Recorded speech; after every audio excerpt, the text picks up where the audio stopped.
வணக்கம். சிட்பி எம்எஸ்எம்இ சம்வாதோட அடுத்த அத்தியாயத்துக்கு உங்க எல்லாரையும் நான் வரவேற்கிறேன். இன்னைக்கு 5வது episode.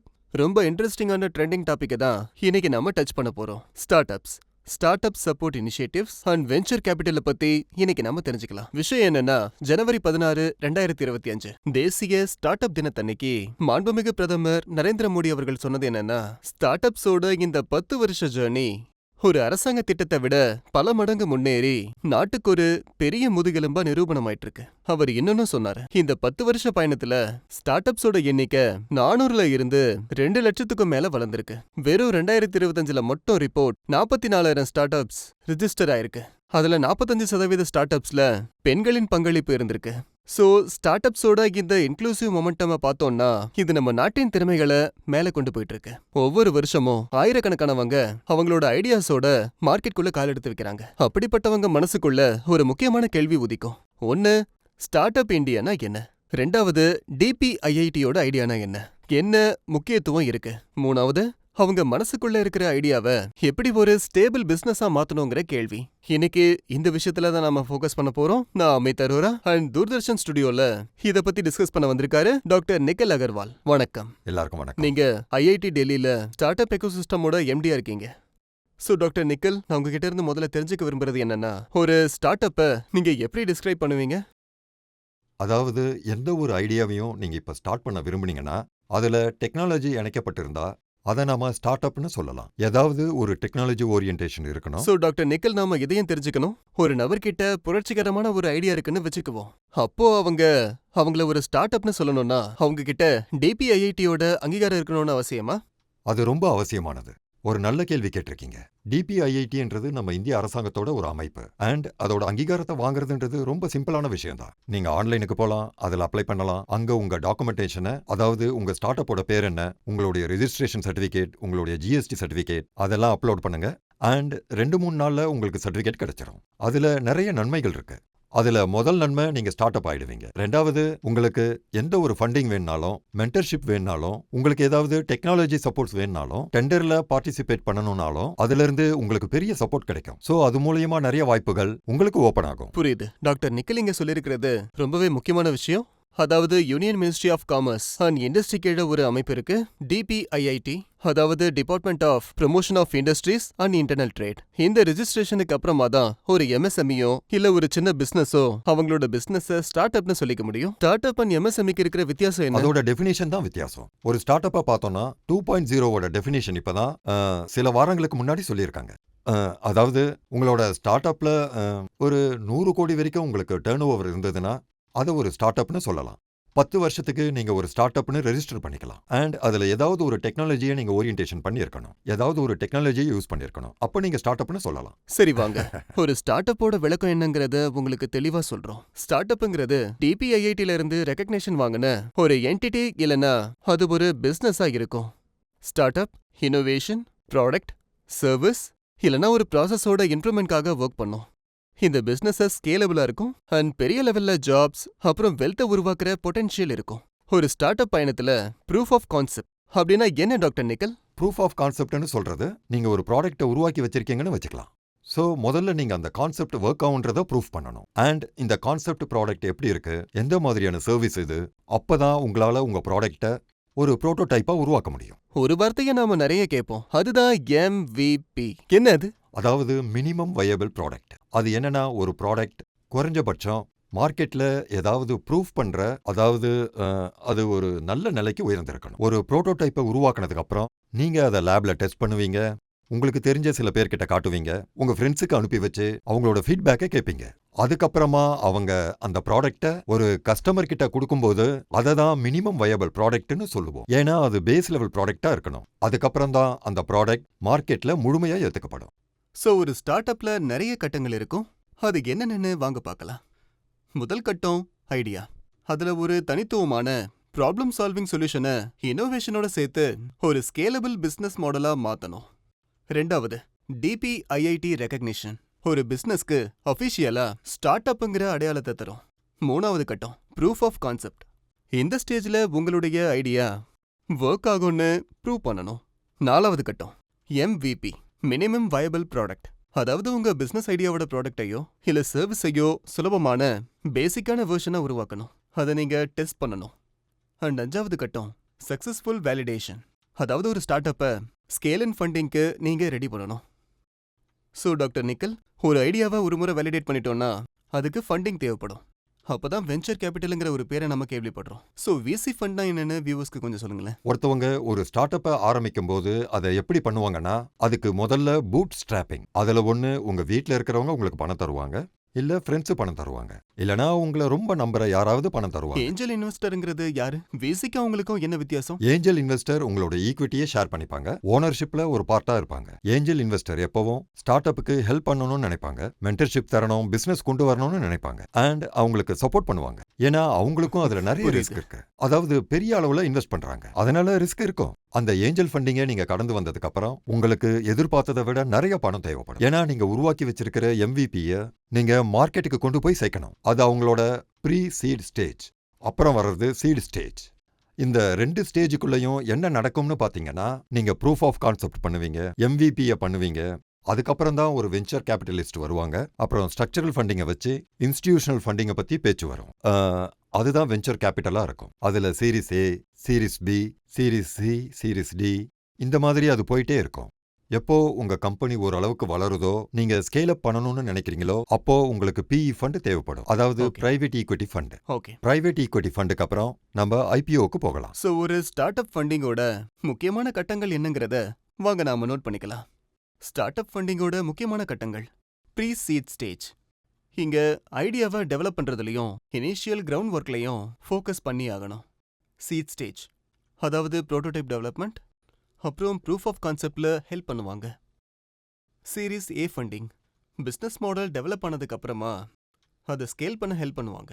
Series B funding growth அப்புறம் மார்க்கெட் எக்ஸ்பேன்ஷனை சப்போர்ட் பண்ணும். அதுக்கப்புறம் ஃபண்டிங் ரவுண்ட்ஸ், மெச்சூரிட்டி, அப்புறம் லாங் டேர்ம் ஸ்கேலை ஃபோக்கஸ் பண்ணும். டாக்டர் நிக்கல் விசி இண்டஸ்ட்ரியை டெவலப் பண்றதுக்காக ஃபண்ட் ஆஃப் ஃபண்ட்ஸை பத்தி பேசுவாங்க. அது என்ன? இப்போ நீங்க ஒரு நல்ல கேள்வி கேட்டிருக்கீங்க. இந்திய அரசாங்கம் 10,000 கோடிக்கு ஃபண்ட் ஆஃப் ஃபண்ட்ஸை உருவாக்கியிருக்காங்க. ஒரு விசி இந்திய அரசாங்கத்துக்கிட்ட இருந்து அந்த ஃபண்ட்ஸை கேட்டு வாங்கி அவங்க ஃபண்ட்ஸை ரெடி பண்ணிக்கலாம். உதாரணத்துக்கு ஒரு விசி 100 கோடி ரூபாய் ஃபண்டை உருவாக்கியிருக்காங்கன்னா அவங்களுக்கு 35% வரைக்கும் இந்திய அரசாங்கத்தோட ஃபண்ட்ஸ் ஆஃப் ஃபண்ட்ஸ்ல இருந்து எல்பியாவோ இல்லை இன்வெஸ்ட்மெண்ட்டாவோ கிடைக்கும். கிட்டத்தட்ட அந்த ஃபண்ட்ஸ் மூலமா 140 ஃபண்ட்ஸை சப்போர்ட் பண்ணலாம்.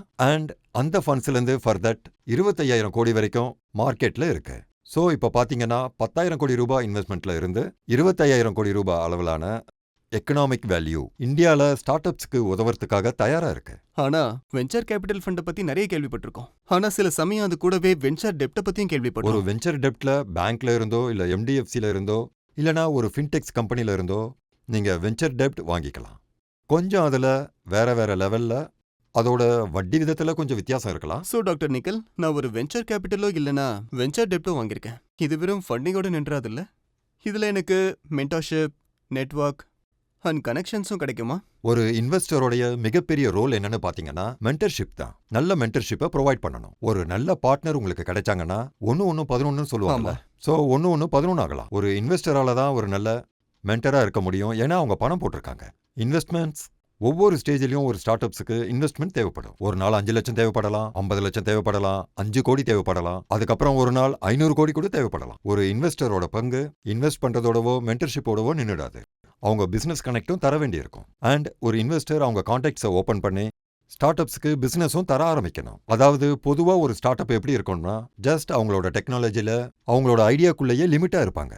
ஆனா அவங்க கிட்ட அவ்வளவு அனுபவம் இருக்காது. சோ ஒரு இன்வெஸ்டரோட பங்கு என்னவா இருக்கும்னா, இன்வெஸ்ட் பண்ணணும், மென்டர்ஷிப் தரணும், பிசினஸ் கனெக்டிவ் ப்ரொவைட் பண்ணணும். கண்டிப்பா வளர்ச்சி அடைந்த இந்தியாவா மாறும்னு நாம உறுதிமொழி எடுத்திருக்கோம். அதை நிஜமாக்குறதுக்கு ஸ்டார்ட் அப்ஸ் ஒரு முக்கியமான அங்கமா இருக்கும். ஆனா டாக்டர் நிக்கல் இப்போ இன்குபேட்டர்ங்கிற வார்த்தையையும் பயன்படுத்தினாரு. சோ நம்ம ஸ்டார்ட் அப் பயணத்துல இன்குபேட்டரும் நமக்கு எப்படி உதவுங்கிறத பார்ப்போம் ஒரு சிறிய இடைவெளிக்கு பிறகு.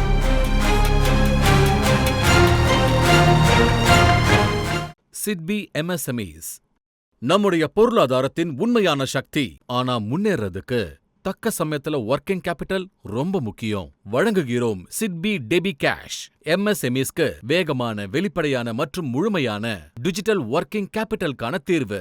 முழுமையா ஆன்லைன் செயல்பாடு மூலமா செயல்பாட்டு மூலதன வரம்பு மற்றும் மூலதன காலக்கடன் அன்றாட தேவைகள், மூலப்பொருட்கள், முக்கியமான ஆர்டர்ஸ் அல்லது தற்போது உள்ள டிரான்ஸ்ஃபர்ஸ்க்கான 10 லட்சம் முதல் 5 கோடி ரூபாய் வரையிலான ஃபண்டிங். சிட்பி டிஜி கேஷ் சுலபமான, ஸ்மார்ட்டான மற்றும் டிஜிட்டல் ஃபாஸ்ட் ஒர்க்கிங் கேபிட்டல். இந்தியாவின் MSMEs-இன் முன்னேற்றத்திற்காக சிட்பி MSME-ஐ புரிந்து கொள்கிறது. சிட்பி MSMEs-களுக்காக கொண்டு வந்திருக்கிறது தான் ஏஜ் MSMEs-க்கு ஒரு புது நிதி தீர்வுகளை வழங்குது. இதன் மூலமா நீங்க ஒரு புது டிஜி செட்டை வாங்கிக்கலாம், இல்லனா பழைய டிஜி செட்டை மாத்தி சுத்தமான சுற்றுச்சூழலுக்கு பங்களிக்கலாம். இந்த திட்டத்தின் முக்கியமான விசேஷங்கள்: 3 கோடி ரூபாய் வரையிலான டேர்ம் லோன், கடனை திரும்ப செலுத்த 5 வருடங்கள் வரையிலான அவகாசம், குறைவான வட்டி, வேகமான மற்றும் ஆன்லைன் விண்ணப்ப முறை. சிட்பி எட்ஜை தேர்ந்தெடுங்க, உங்களுடைய தொழிலுக்கு நிரந்தரமான வலுவூட்டுங்க.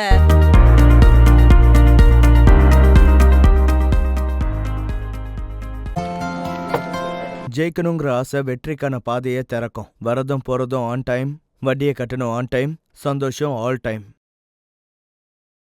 என்ன விஷயம் ரமேஷ் சார்? அசோக் சார், இந்த முதல் அறிவுரை எனக்கு புரிஞ்சிருச்சு. ஆனா பணத்தை கட்டணுங்கிற விஷயம் மட்டும் எனக்கு சரியா புரியவே இல்லை. அது அறிவுரை இல்ல, உண்மை. அப்படின்னா? ஒரு வியாபாரத்துல முன்னேறணும்னா அதுக்கு நிறைய பணம் தேவைப்படலாம். அதுக்கு உங்க பேங்க் அப்பப்போ பணம் கொடுத்து உதவலாம். அதே நேரம் நீங்க வாங்கின கடனை சரியான நேரத்துல திரும்பி கட்டியாகணும் இல்லையா? ஓ சரி சரி, இன்னும் வேற என்ன பண்ணணும்? அதுல முதல் முக்கியமான விஷயம், என்ன காரணத்துக்காக லோன் வாங்குறீங்களோ அதுக்காக மட்டுமே அதை பயன்படுத்தணும். வேறு எதுக்கும் பயன்படுத்தக்கூடாது. அதே சமயம் சரியான நேரத்துல அந்த லோனை திரும்ப கட்டிடணும். இப்ப நான் சொல்றது புரியுதா? சோ கடனை கட்டுங்க ஆன் டைம், சந்தோஷமா இருங்க ஆல் டைம். RBI சொல்றத கவனமா கேளுங்க, தொழில பெருக்குங்க.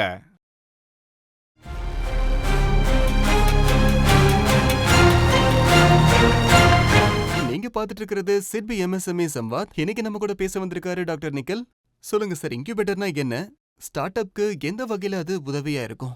ஆக்சுவலா பாத்தீங்கன்னா இன்குபேட்டர்ஸ்க்கு ஒரு பெரிய ரோல் இருக்கும். நீங்க ஏதாவது எக்ஸ்பெரிமெண்ட் பண்ண விரும்புறீங்கன்னா, லேப் மாதிரி ஆக்சஸ் பண்ண விரும்புறீங்கன்னா, புதுசா உருவாக்கணும்னா 10,000 கோடி ரூபாய் மதிப்பிலான எக்யூப்மெண்ட்டை உங்களால அஃபோர்ட் பண்ண முடியாது. சோ அப்போ நீங்க ஒரு இன்குபேட்டர் கிட்ட வருவீங்க. கிட்டத்தட்ட 1500 - 2000 இன்குபேட்டர்ஸ் இந்தியால இருக்கு. இங்க உங்களுக்கு பக்கத்துல இருக்கிற எந்த இன்குபேட்டர்ஸ் கிட்டயும் போகலாம். அந்த இன்குபேட்டர்ஸ் எல்லாம் முதல்ல உங்களுக்கு மென்டர்ஷிப் தருவாங்க. அடுத்தது உங்களுக்கு டெக்னாலஜி அக்சஸ். உங்களுக்கு ஒரு 3D பிரிண்டர் தேவைப்படலாம். உங்களுக்கு ஏதாவது டெஸ்டிங் பண்ண வேண்டியிருக்கலாம், பயோமெடிக்கல் ஏதாவது பண்ண வேண்டியிருக்கலாம், இல்ல நீங்க சோஷியல் ஸ்டார்ட் அப் பண்ணணும்னு நினைக்கலாம். நிறைய விதமான வாய்ப்புகள் உங்களுக்கு அங்க கிடைக்கும். அடுத்தது உங்களுக்கு அங்க இந்திய அரசாங்கத்தோட ஸ்கீம்ஸ், இன்குபேட்டர்ஸ் நிறைய ரன் பண்றாங்க. அவங்க கிட்ட ஃபண்ட்ஸ் அவைலபிளா இருக்கும். உங்களோட தேவைக்கு ஏத்த மாதிரி இன்குபேட்டர்ஸ் நிறைய விஷயங்கள் எல்லாம் பண்றாங்க. அவங்க ஸ்டார்ட் அப்ஸ்க்கு ஹேண்ட் ஹோல்ட் பண்ணுவாங்க, மென்டார் பண்ணுவாங்க, இன்வெஸ்டும் பண்ணுவாங்க, டெக்னாலஜி டிரான்ஸ்ஃபரும் பண்ணுவாங்க. ஆமா சரி. கூடவே கவர்மெண்ட் ஸ்கீம்ஸோட உங்களை கனெக்ட் பண்ணுவாங்கன்னு சொன்னீங்க. சோ இப்போ இந்தியா பத்தி பேசணும்னா ஸ்டார்ட் அப்ஸ்ல சப்போர்ட் பண்ற மாதிரி முக்கியமான ஸ்கீம் என்ன இருக்கு? DPIIT-ல இருக்கிற scheme SISFS, start up India seat fund scheme. அது மூலியமா உங்களுக்கு 20 லட்சத்திலிருந்து 50 லட்சம் வரைக்கும் கிராண்ட் இல்லனா ஈக்விட்டி சப்போர்ட் கிடைக்கும். அப்புறம் MSME மாதிரியான பிசினஸ்க்கு இன்னொரு ஸ்கீமும் இருக்கு. அதுல கிட்டத்தட்ட 20 கோடி ரூபாய் வரைக்கும் உங்களுக்கு லோன் கிடைக்கலாம். ஏதாவது நோட்டிஃபைடு இன்ஸ்டிடியூஷன் மூலமா MBFC இல்ல பேங்க்ல இருந்து உங்களுக்கு லோன் கிடைக்கும். ஆனா அதுக்கு நீங்க கொஞ்சம் பிசினஸை ரன் பண்ணியிருக்கணும். இனிஷியல் ஸ்டேஜில் அது கிடைக்காது. நீங்க ஸ்கேல் அப் பண்ணணும்னு நினைக்கும் போது, எப்போ உங்களுக்கு அதிகமா பணம் தேவைப்படுதோ, உங்க ஈக்விட்டியை நீங்க டைல்யூட் பண்ண விரும்பாத போது, அப்போ நீங்க பேங்க்ஸ் கிட்ட போகலாம். ஏன்னா அதுவும் கூட ஒரு வெஞ்சர் டெப்ட் மாதிரி தான். பேங்க்ல இருந்து உங்களுக்கு கிரெடிட் கிடைக்கும். அதை நீங்க உங்களோட ஒர்க்கிங் கேபிட்டலா யூஸ் பண்ணிக்கலாம். அப்புறமா பேங்க்ஸுக்கு அதை ரீபே பண்ணிடலாம். ஆமா, இப்போ டாக்டர் நிக்கில் அகர்வால் சொன்ன மாதிரியே ஸ்டார்ட் அப்ஸ்க்கான ஃபண்டிங்காக நிறைய சோர்சஸ் இருக்கு. வாங்க உங்களுக்காக ஒரு ரீகேப் பண்ணலாம். ஸ்டார்ட் அப்ஸ்க்காக அவைலபிளா இருக்கிற ஃபண்டிங் சோர்சஸ்: பூட் ஸ்ட்ராப்பிங், சொந்த பணம் இல்லைன்னா இன்டர்னல் ஃபண்ட்ஸை யூஸ் பண்றது; ஏஞ்சல் இன்வெஸ்டர்ஸ் ஸ்டார்ட் அப்ஸ்ல ஒரு ஈக்விட்டிக்காக இன்வெஸ்ட் பண்ணுவாங்க; கவர்மெண்ட் உருவாக்கி இருக்கிற seed schemes proof of concepts and ட்ரையலை சப்போர்ட் பண்ணும்; வெஞ்சர் கேபிட்டல் ஸ்கேல் பண்றதுக்கு ஈக்விட்டி ஃபண்டை ப்ரொவைட் பண்ணும்; அண்ட் வெஞ்சர் டெப்ட் ஈக்விட்டி டைல்யூஷன் இல்லாம லோன் ஃபண்டிங்கை உங்களுக்கு வழங்கும். இப்போ நீங்க பார்த்துட்டு இருக்கிறது சிட்பி MSME சம்வாத். இங்க ஒவ்வொரு தனித்துவமான கதையும் ஊக்கமா மாறும். இன்னைக்கு உங்களுக்கு நாங்க கொண்டு வர போற இந்த வெற்றி கதை விண்வெளிக்கு பறக்க ஆசைப்பட்ட ஒரு தனித்துவமான ஸ்டார்ட் அப்பை பத்தினது. வாங்க பார்க்கலாம்.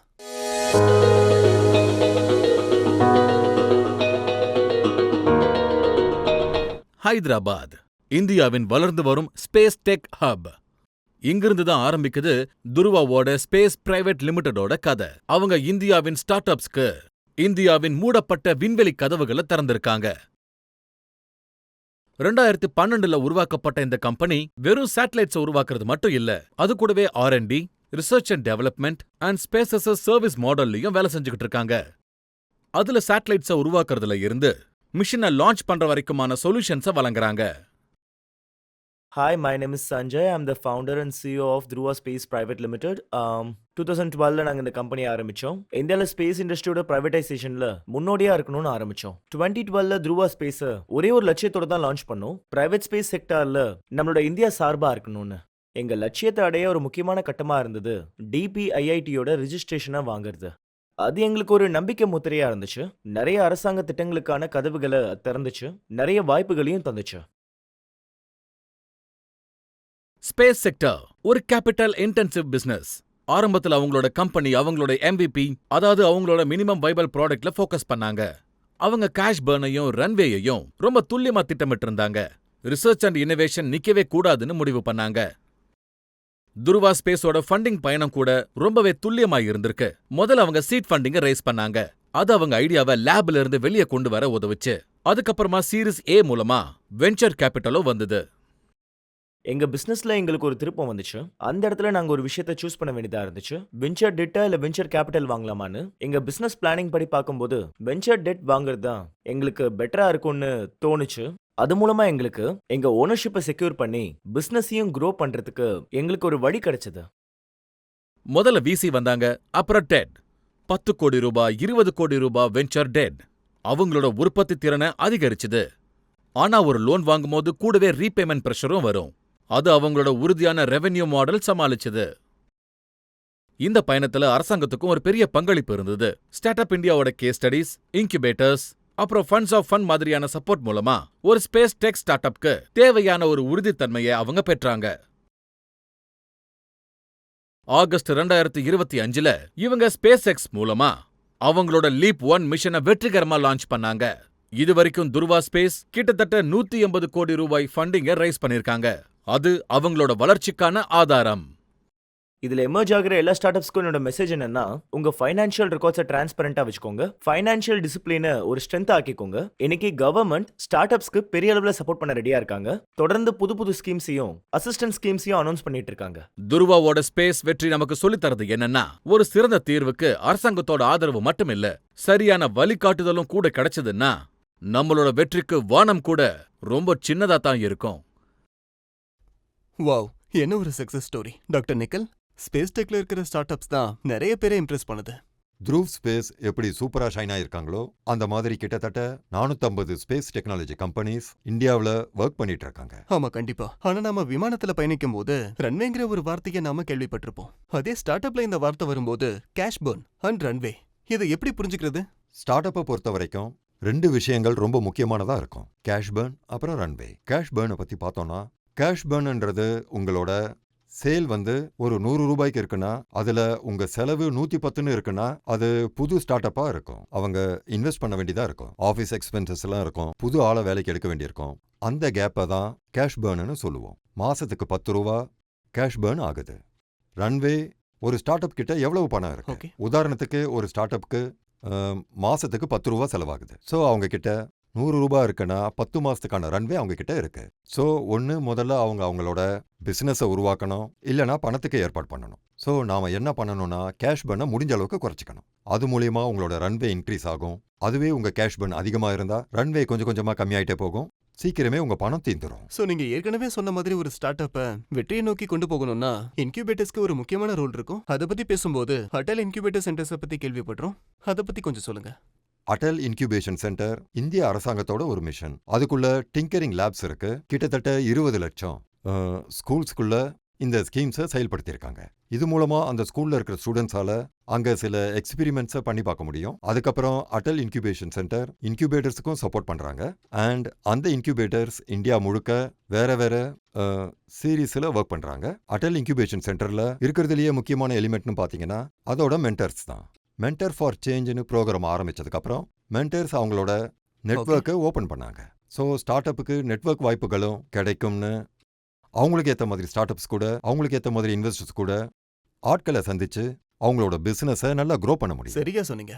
இப்ப சின்ன ஒரு இடைவெளிக்கு போயிட்டு வந்துடலாம். இடைவெளிக்கு அப்புறம் சார் கிட்ட ஒரு விஷயத்தை கேட்டு தெரிஞ்சுக்கலாம். அதாவது ஸ்டார்ட் அப்ஸோட ஃபவுண்டரா இருக்கட்டும் இல்ல இன்வெஸ்டர்ஸா இருக்கட்டும், நீங்க அவங்களுக்கு என்ன பிராக்டிகல் கைடன்ஸ் தர விரும்புறீங்க ஒரு சிறிய இடைவெளிக்கு அப்புறம்?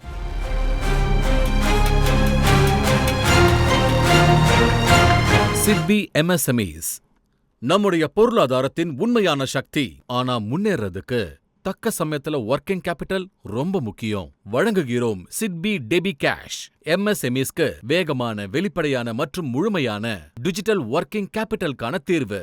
முழுமையா ஆன்லைன் செயல்பாடு மூலமா செயல்பாட்டு மூலதன வரம்பு மற்றும் மூலதன காலக்கடன், அன்றாட தேவைகள், மூலப்பொருட்கள், முக்கியமான ஆர்டர்ஸ் அல்லது தற்போது உள்ள டிரான்ஸ்ஃபர்ஸ்க்கான 10 லட்சம் முதல் 5 கோடி ரூபாய் வரையிலான ஃபண்டிங். சிட்பி டிஜி கேஷ் சுலபமான, ஸ்மார்ட்டான மற்றும் டிஜிட்டல் ஃபாஸ்ட் ஒர்க்கிங் கேபிட்டல். இந்தியாவின் எம்எஸ்எம்இஸின் முன்னேற்றத்திற்காக சிட்பி எம்எஸ்எம்இயை புரிந்து கொள்கிறது. சிட்பி எம்எஸ்எம்இஸ்களுக்காக கொண்டு வந்திருக்கிறது தான் ஏஜ். ஏஜ் எம்எஸ்எம்இஸ்க்கு ஒரு புது நிதி தீர்வுகளை வழங்குது. இதன் மூலமா நீங்க ஒரு புது டிஜி செட்டை வாங்கிக்கலாம். இல்லனா பழைய டிஜி செட்டை மாத்தி சுத்தமான சுற்றுச்சூழலுக்கு பங்களிக்கலாம். இந்த திட்டத்தின் முக்கியமான விசேஷங்கள்: 3 கோடி ரூபாய் வரையிலான டேர்ம் லோன், கடனை திரும்ப செலுத்த 5 வருடங்கள் வரையிலான அவகாசம், குறைவான வட்டி, வேகமான மற்றும் ஆன்லைன் விண்ணப்ப முறை. சிட்பி எட்ஜை தேர்ந்தெடுங்க.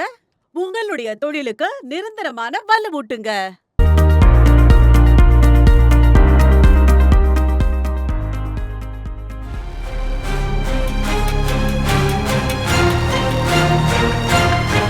எம்எஸ்எம்இ சம்வாத்ல இன்னைக்கு நாம ஸ்டார்ட் அப்ஸ்ல ஃபோக்கஸ் பண்ணிட்டு இருக்கோம். ஐஐடி டெல்லியில இருந்து டாக்டர் நிக்கில் வந்திருக்காரு.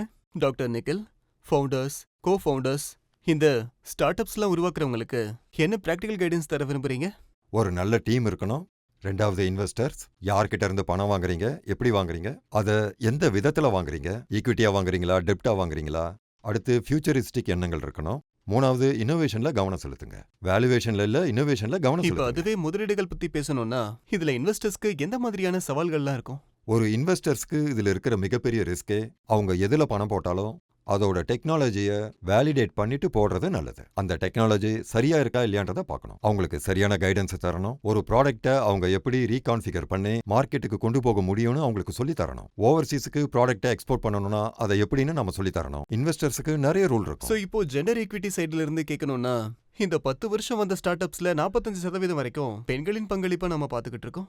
அப்போ ஆண்களாகட்டும் பெண்களாகட்டும் 2 பேருமே சமமா தான் ஸ்டார்ட் அப்ஸ் ஆரம்பிச்சிட்டு இருக்காங்கன்னு சொல்ல முடியுமா? இன்னைக்கு டேட்ல நாம பார்த்தோம்னா, நீங்க சொல்றதை வச்சு பார்க்கும்போது ஒரு பக்கத்துல இந்தியால ஒரு யூனிக் ஸ்டாட்டிஸ்டிக் இருக்கு. அதாவது 45% பெண்கள் இன்னைக்கு ஸ்டார்ட் அப்ஸை ஆரம்பிக்க வந்திருக்காங்க. அதுக்கு அர்த்தம் என்னன்னா, பெண்கள் டெக்னாலஜி அண்ட் பிசினஸ்லயும் முன்னேறிட்டு இருக்காங்க. இப்ப நம்மளோட நிகழ்ச்சியில ஆடியன்ஸோட கேள்விகளை கேட்கலாம். 4வது எபிசோடோட தீம் உங்களுக்கு ஞாபகம் இருக்கும்னு நினைக்கிறேன். Credit availability and discipline. So இந்த நேரத்துல உங்களுடைய கேள்விகளுக்கு பதில் சொல்ல ஆன்லைன் மூலமா நம்ம கூட இணைஞ்சிருக்காரு பாவேஷ் ஜெயின் அவர்கள், MD and CEO TransUnion CIBIL. Bhavesh sir, thanks for joining us. வணக்கம். எங்களுக்கு நிறைய கேள்விகள் வந்திருக்கு. அதுல முதல் கேள்வி கான்பூர் உத்தரப்பிரதேஷ்ல இருந்து ரமேஷ் வர்மா கேட்டிருக்காரு. எனக்கு நிறைய ஆர்டர்ஸ் வந்துட்டு இருக்கு, பிசினஸும் நல்லா தான் போயிட்டு இருக்கு, சேல்ஸும் நல்லா வந்துட்டு இருக்கு, மார்க்கெட்ல டிமாண்டும் நல்லா ஸ்ட்ராங்கா இருக்கு.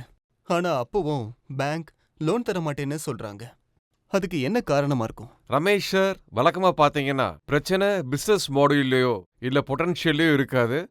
பேங்க் பிசினஸ் பொட்டன்ஷியலோட சேர்த்து உங்களோட ஃபைனான்ஷியல் டிசிப்ளின் அண்ட் உங்களோட டாக்குமெண்டேஷனையும் பார்ப்பாங்க.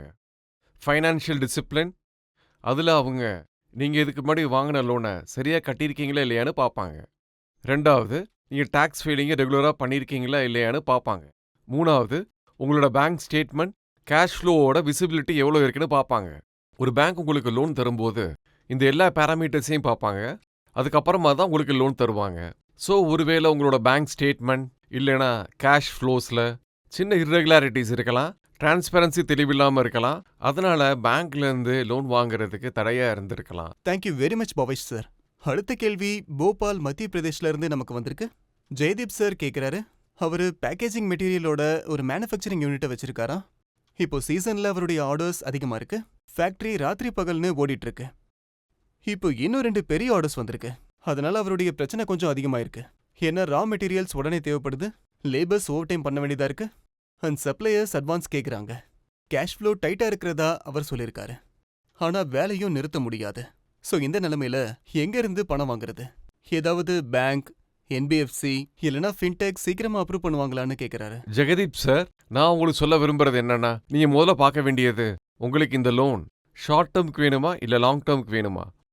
ஒரு ஷார்ட் டேர்முக்கு தேவைப்படுதுன்னா நீங்க ஷார்ட் டேர்ம் ஒர்க்கிங் கேபிட்டல் வாங்கிக்கலாம். அதுவே நீங்க உங்களோட ஃபேக்டரியை எக்ஸ்பேண்ட் பண்ண நினைச்சீங்கன்னா ஒரு பெரிய டைமுக்கு ஒரு டேர்ம் லோன் வாங்கிக்கோங்க. அந்த லோனை வாங்குறதுக்கு உங்களோட பேசிக் டாக்குமெண்டேஷன்ஸ் தேவைப்படும். அண்ட் அந்த லோனை நீங்க ஒரு பேங்க்ல இருந்தும் வாங்கலாம், இல்லைனா ஆர்பிஐ ரெஜிஸ்டர்ட் நான் பேங்கிங் ஃபினான்ஷியல் கம்பெனிஸ் கிட்ட இருந்தும் வாங்கலாம். அதுவும் இல்லைனா ஆர்பிஐல ரெஜிஸ்டர் பண்ண என்பிஎஃப்சி ஃபின்டெக் எதுலயாவது கூட நீங்க அப்ளை பண்ணி உங்களுக்கு தேவையான பணத்தை உங்க விருப்பப்படியே வாங்கிக்கலாம். ஆடியன்ஸோட கேள்விகளுக்கு பதில் சொன்னதுக்கு பாவேஷ் சார் உங்களுக்கு ரொம்ப ரொம்ப நன்றி. Thanks for joining with us. நன்றி, வணக்கம். சோ இது எல்லாம் தான் ஆடியன்ஸோட கேள்விகளா இருந்தது. சோ நீங்களும் சிட்பி எம்எஸ்எம்இ சம்வாதோட ஒரு அங்கமாக விரும்புனீங்கன்னா, கேள்வி கேட்க விரும்புனீங்கன்னா, ஃபீட்பேக் தர விரும்புனீங்கன்னா எங்க இமெயில் அட்ரஸை நோட் பண்ணிக்கோங்க. samvad@sidbi.in. இப்ப கிளம்புறதுக்கு முன்னாடி என்ன சொல்ல விரும்புறீங்க? எனக்கும் ஒரு கனவு இருக்கு. இந்தியான்ற பேரு இன்னோவேஷன்ஸோட இணையணும். I for India, I for இன்னோவேஷன்ஸ். கிளம்புறதுக்கு முன்னாடி நான் உங்ககிட்ட சொல்ல விரும்புறது, இந்த சீரிஸோட 6வது எபிசோட்க்கு தீமா இருக்க போறது ஒர்க்கிங் கேபிட்டல் சொல்யூஷன்ஸ். எங்க நிகழ்ச்சிக்கு வந்து ஆலோசனைகள் வழங்கினதுக்கு டாக்டர் நிகில் அகர்வால் உங்களுக்கு ரொம்ப ரொம்ப thanks. Thank you so much. Thank you.